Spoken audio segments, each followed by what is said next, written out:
You're listening to Errol Parker and Clancy Overall, editors of the Batuta Advocate, on Desert Rock FM. Welcome back to the Batuta Advocate radio show, recording live here in the jewel of the Diamantina, Batuta, Outback, Queensland. You've got myself, as usual, Clancy Overall, editor of the Batuta Advocate. I'm joined by the Eternal Cadet, Wendell Hussey. Today, this is basically a local act we're interviewing because as the crow flies, Adelaide is our closest capital city. That's how far west we are here in Channel Country of Queensland. A lot of people consider Adelaide the big smoke. We kind of have that Broken Hill kind of energy out here. Not a lot of people know that, do they? No. We haven't Brisbane, gone... Sydney, but it's Adelaide for us. We aren't as depraved as Broken Hill by going on Adelaide time, but we consider ourselves kindred spirits. And today, you know, they say don't meet your heroes, and I've done it a few times, and they've, disappointed. I guess Scotty Cam called me a fuckwit when I ran into him into the Storybridge Hotel there. He didn't like it. I tried to get a selfie in the urinal. Apparently that's a no-no. Anyway, these guys, I feel like, they've been in the game long enough to understand that some fans are probably a bit intense, and as Joyride said to us, sometimes it's like your puppy bringing you a dead pigeon. You want to say thanks, but we don't need that. So we'll try our best to not be that puppy today as we interview for the first time ever on the Batuta Advocate radio show, the Hilltop Hoods. Thank you for joining us. Thanks for having us, guys. Now, you guys are obviously big shots because you're all in the same city but zooming in from separate houses. We just can't stand each other's company. Yeah, and I see you've got also that serious gaming chair going on there, Presh. I do. Well spotted. You get on Twitch out there yelling at teenagers?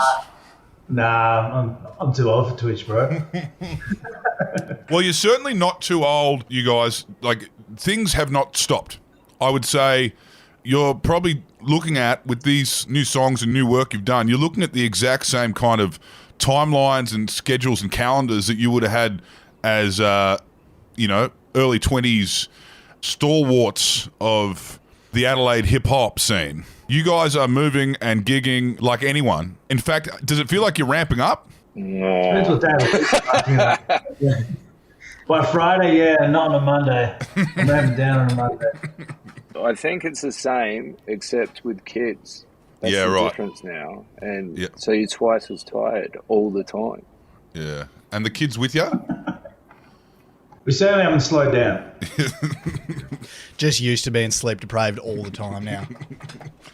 Yeah, that's the thing about going from touring to parenthood. You train for it. I want to hark back because, as we would all know, and you guys, you can take a lot of credit for this, seeing Australian music, Australian hip-hop kind of be able to spread its wings and tangent off in all these different kind of scenes that we're seeing now. I want to kind of talk about it. I'm looking at, there's something going on. There's an actual wave in Ipswich right now, you know what I mean? A specific thing happening in Ipswich, all the Sudanese lads out there. We all know what's happening in Western Sydney. We all know what's happening all over the place. Melbourne's got their own thing going on. You guys hit the ground running when that wasn't as evident. I mean, social media, there probably were these scenes, but not everyone knew unless you were in those monocultures. What was it like on the front line of kind of taking this stuff on stage to mainstream audiences? Well, before it went to mainstream audiences, it was just a lot of rooms full of men. Yep. just room after room of men. And lucky men. Yeah. And the shift came when there were also women. Yep. It was a very different thing, but you can see the sort of same energy that was like around 20 years ago around Obese Records and stuff like that. You can see the same energy coming out of Western Sydney because they seem to have like a real community and overlap and, sort of a common trajectory sort of thing. It's really interesting to watch. It's really fun to watch. They make such better videos. Technology these days, quite incredible. These guys are spewing. They didn't have the flares and the valleys on. The dirt bikes. What did the community look like 25, 30 years ago? I mean, aside from all the men, the one thing that would come to mind when you think about, the front line, you guys are out there forging this scene with a lot of other people, and I know you guys acknowledge that. All we can really remember is a lot of publicans who are really pissed off that their bathrooms got coated in graffiti. At one point, Adelaide Hip Hop there were no heritage listed hotels that will allow rap music in their venue, so that was actually a proper problem. And there was a stage where they put the price of beer up for every tag in the toilet. Then, $20 a schooner. yeah. Tagging the toilet's the fifth element of hip hop.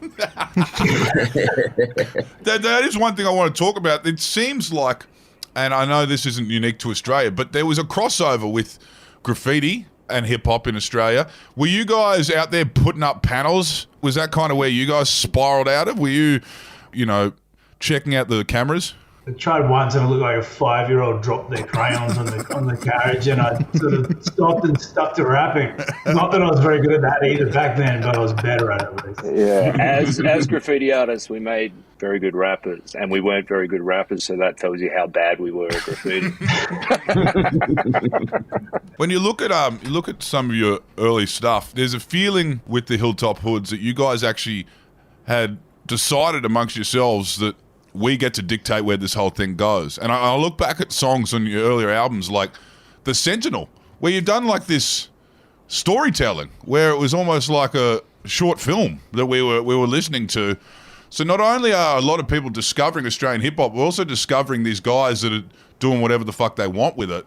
Was there a feeling of that? Was there a feeling of we can do anything we want? There was no kind of template for you guys?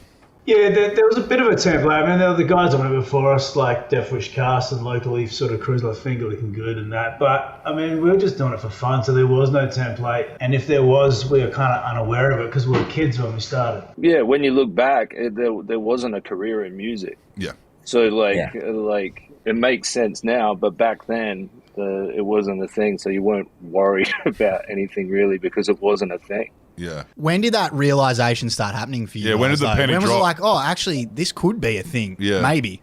When they started playing us on radio. Yeah. What a rich tapestry you're painting there, Pete. Yeah.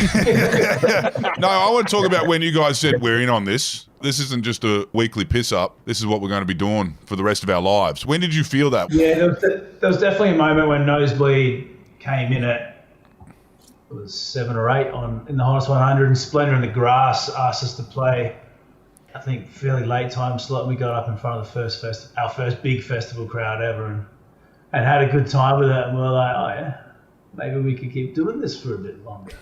I saw a photo of that the other day. Our jeans are so big. Oh, yeah. Right. The boot cuts. It was like, are we going camping in your pants? I said,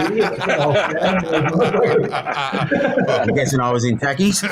You were in I was still wearing the same pants. jackets. We talk about this. We interviewed James Rain, and he's not from the same part of the world you guys are from, but he always points to Adelaide for their scene. They always point to it, particularly with pub rock. They're kind of looking at all of these 10-pound poms that came out of Elizabeth and. Look at this local knowledge. This is amazing. Yeah.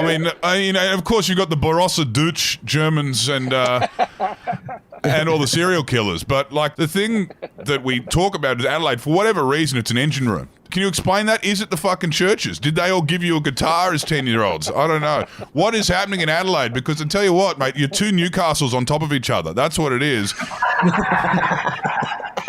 We got Chisel, yeah. I mean, like... Farnsey? Farnsey, we got Chisel, Farnsey, Barnsey, Guy Sebastian? Yeah, just pumping them out. No, that's what I do want to ask. Is there a feeling of a scene in Adelaide, regardless of what genre of music it is? Because is it the fringe thing? What's happening there? Because we look at some of our biggest acts have all, in some way, got some sort of link to down there. I mean, even In Excess did their time down there. To be serious for 1 second, Adelaide has always had a really good history of nurturing the arts to come up through it. Mm. And we were lucky enough to be on the end of some grants in our early days as well. Oh, really? That helped us out because we were too broke to print and press on our records back when you used to make physical vinyl. Yeah. We still do. I want to ask about those days in the record labels where everyone's working together because, someone's come through. Were you all on the line there? Were you all packing merch as well for, each other? Were you guys, is that how it worked? Was it really kind of tide rising together within the scene? Yeah, man, you go to a local hip-hop show, people will be trying to sell you their mixtapes and their merch, and we're busy putting stickers on the front of our own vinyls and printing, cassette covers on our parents', three color printers, like old school shit. But for sure, yeah. And does it now feel like you have a much more refined, how would you say, streamlined operation? I want to talk about making this new music that you're kind of going to be touring around the country. What is different?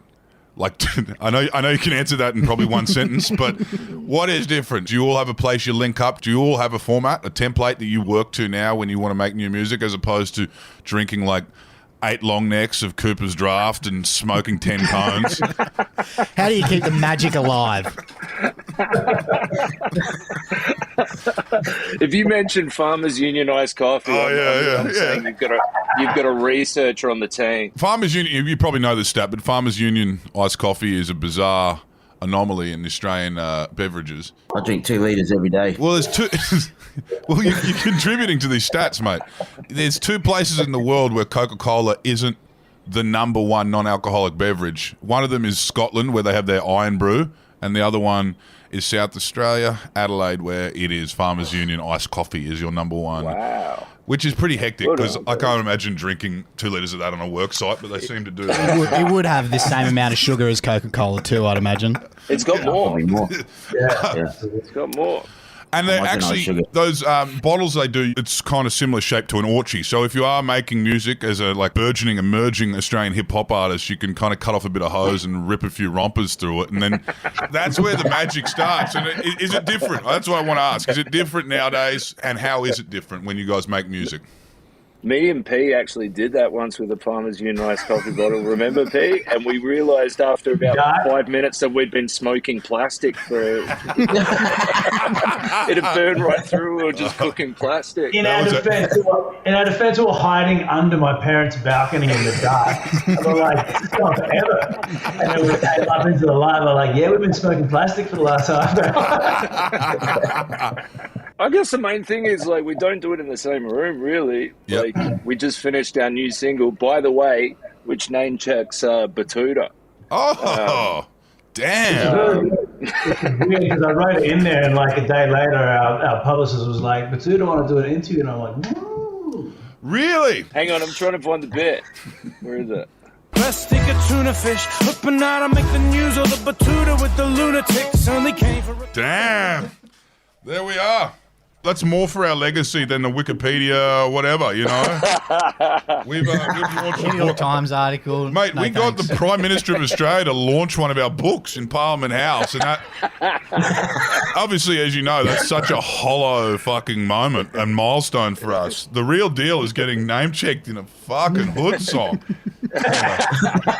Does it feel like that? I mean, we're not talking politics here, but do you feel like there is a push coming out of the pandemic to get everything back open? Do you feel that, or do you think everyone's still dragging the chain with shows and just the kind of culture that you guys live off and a lot of people do in this country? I mean, within the music industry circles, absolutely, there's a big push. Yeah. Obviously, for obvious reasons, but yeah, I think most people want to go back to whatever the new normal looks like as soon as possible. Yeah. Are you guys rusty? Are you going to be puffing on stage? Like, what's going on? Well, I did get pretty fat during the first year of the pandemic. I spent the next year working it off, so hopefully not. Is that because of all the information you're taking in on YouTube? Exactly. I was down by it. Man, our first rehearsal was pretty grim, wasn't it, Pete? Well, I had to throw you under the bus, Matt, but you were looking your lyrics up on I was looking on Rap Genius because I was listening to Hilltop Hoods. They're pretty inaccurate too. Hilltop. I'm not trying to listen to Hilltop Hoods in my spare time. it's not like I'm hanging out of the house listening to myself. Looking up Hilltop Hoods on Rap Genius, trying to figure out what those lyrics mean again. And also sitting there going, is that right? Did I write that? Because they get it wrong often. And it might end up this thing where I just read off there and then it becomes real, I guess. Live shows forever changed because of that. I mean, you guys have the power to do that where you can actually just change the meaning of stuff. Nosebleed sections is a good example of that. For anyone, in this country under the age of 50 now thinks that the nosebleed section's the mosh pit. From the first 5 words of that song, for my people in the front in the nosebleed section, you kind of rapidly changed the course of the English language forever. But I want to talk about the fact that you guys are the first, and Briggs has said this to us, so we're not gassing you up. He said it when talking about the industry and the scene. You guys are basically you are the first to do stadiums. And with that, you kind of have a fan base that you played such a big part of, big role in their lives. How does that feel when you meet those guys? Because I know you look at people like, comedians, for example, that we've interviewed over the years. People come up to them and just, it's a very tricky conversation. Paul Kelly would get this a lot. Every single bloke or, woman who bails up Paul Kelly's kind of basically wants to say, oh, yeah, by the way, that song you sang is exactly my life. How do you deal with that kind of, not so much fandom, but, that influence you've had on people or that serious kind of cog you've played in their life and their, personal development? Or is it all love? You just got to go, hey, mate, here's a selfie. Woo, we're out. I think it's just, you know what? It's just best not to think about it. Yeah. No, like, we're lucky that we've got, like, most of our fans are pretty, when you meet them on the street, are pretty nice people. We're lucky in that regard, every now and then. But, like, over the years, we've tried to curate an audience. Yep. Basically, that isn't fuckwits. Yep. And isn't all men doing graffiti. Yeah. And it isn't all men. That's very important. Even Managed to wrangle a few others. Social media stats would say otherwise. But, I mean, I sometimes get people. I sometimes get people to come up and be like, I've been listening to music for a long time and I've passed it on to my children, and I'm like, shit, I'm really sorry about that. And I start interrupting them. Do you have any random pockets of fans, like, say, Germany or places like that? Where like we exactly Germany. Germany's it, right? Yeah. Because Silverchair really struggled to explain the Brazil thing, The Silverchair was Brazil. They think it came down to some sort of distribution deal that Australia had in the 90s that sent a lot of CDs and promotion that way. But, people have their fans around the world. Some artists pop in Spain. Do you reckon Germany's your spot? Is that your biggest numbers overseas? Yeah. Sprechen Sie Deutsch? Yeah, I mean, Britain as well, but probably Germany a little bit over Britain. It's because they can see the Barossa influence. I think that's what it is. A lot of Germans around here. A lot of Germans, Harndorf. A lot of Germans. There is a lot of Germans. And do they sing the lyrics back to you in English? Like, do they get it? What the fuck's going on, man? They speak German in Germany. Nothing is better than a Hilltop Hoods chant with a German accent. Let's go. Once again, I've got to just compliment you on the research on this program. They speak German in Germany. That's exactly right. We got fact checkers on this. You know what it is?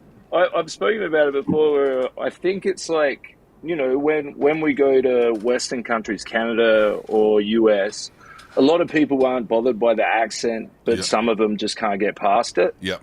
And when we go to Europe and play in like Switzerland or Germany and that, where English is their second language, they're less bothered, they're less affected by it because it's just English rather than English with an accent or whatever. But it is funny. I was saying to someone the other day when we were in New Zealand, depending on where you go, the Hilltop chant before the show, in Germany it's Hilltop. In like New Zealand it's Hilltop. Yeah, right. Like everywhere it's got like the accent, which is fun. Yeah. It's really fun. And speaking of accents, it's so South Australian for you guys to say chant. How do they chant in France? You say bravo or bravo? Very good. You've just done Hobart. You guys are touring the country. Is there any plans to do it all again? Do the whole entire world? Go every single place in the world with children in tow? I don't know about taking the kids. They've got to get an education. The Von Trapps. And I mean, we all went to school with a kid that's like, I spent 2 years in Malaysia and they've had a great life experience, but they can't read. Yeah. They have a strange accent. Yeah, Watching too much TV. yeah, they've got a Ronnie Chang accent. I noticed there's a week in between kind of each show on the tour up here. Is that's just allowing for a pop back home, do everything, and then just fly out on a Saturday night? Like to take it easy when we're on tour, you know what I mean? Just soak up and take our time and enjoy it. Yeah.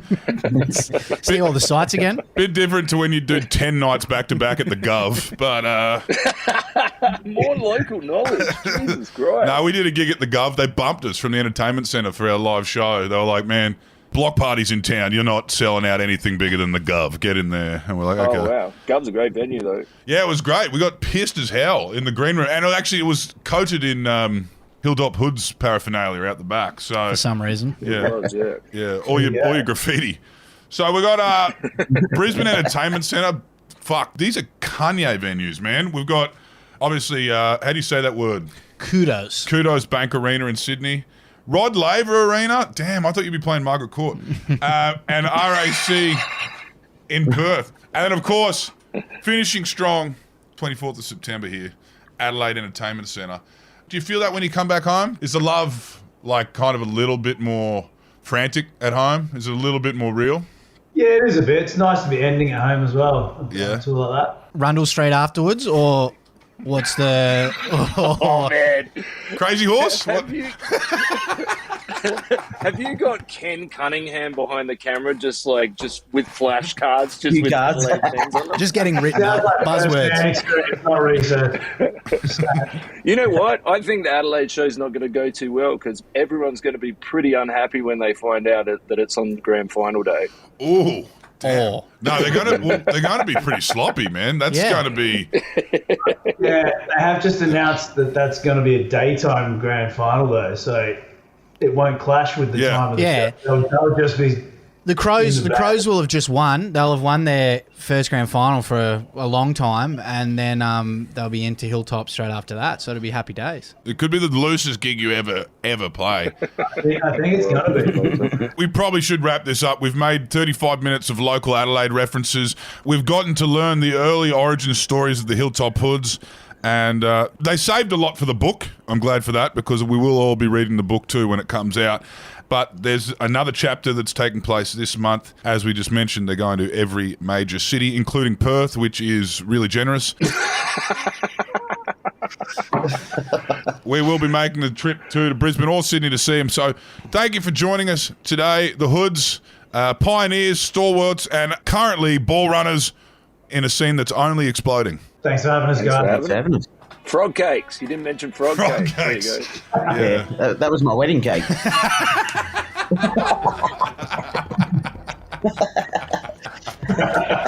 Thanks for joining us, lads.